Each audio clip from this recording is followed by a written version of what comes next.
For apparent eons, I bumped against the stony irregular sides of a narrow-hewn well.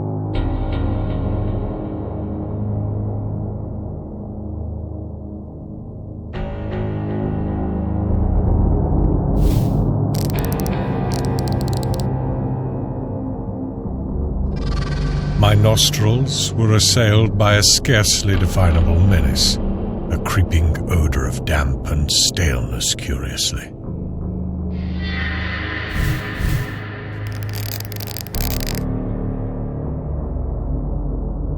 The horror of the experience deepened with every dragging second. Then the mental cataclysm came. It was very gradually that I regained my senses after that eldritch flight through Stygian space.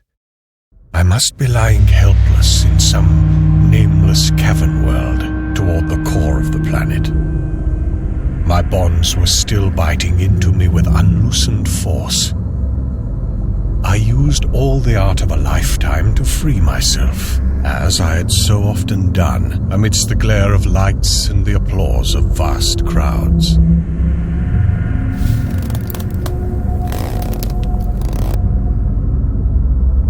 When I was finally free, I peered diligently in every direction, yet met only an ebony blackness.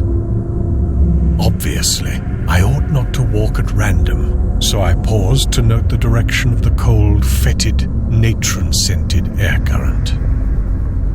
Accepting the point of its source as the possible entrance to the abyss, I strove to keep track of this landmark and to walk.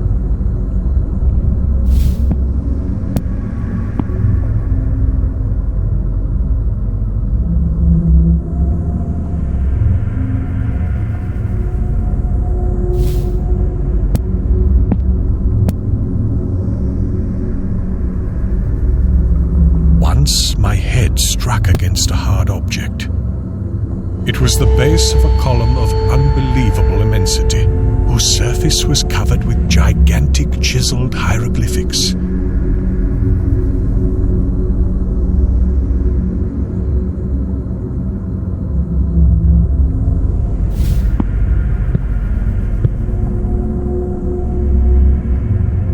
Crawling on, I encountered other Titan columns at incomprehensible distances apart.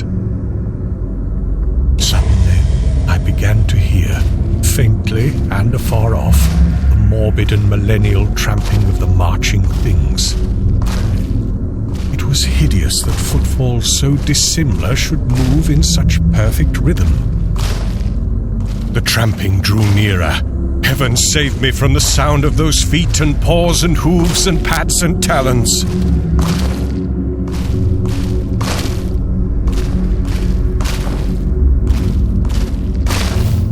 Down limitless reaches of sunless pavement, a spark of light flickered in the malodorous wind. I drew behind the enormous circumference of a cyclopic column, that I might escape for a while the horror.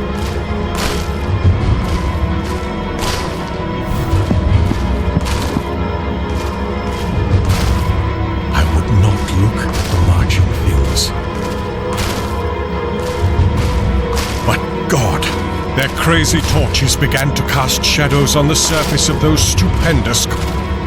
Heaven take it away. Hippopotami should not have human hands and carry torches. Men should not have the heads of crocodiles.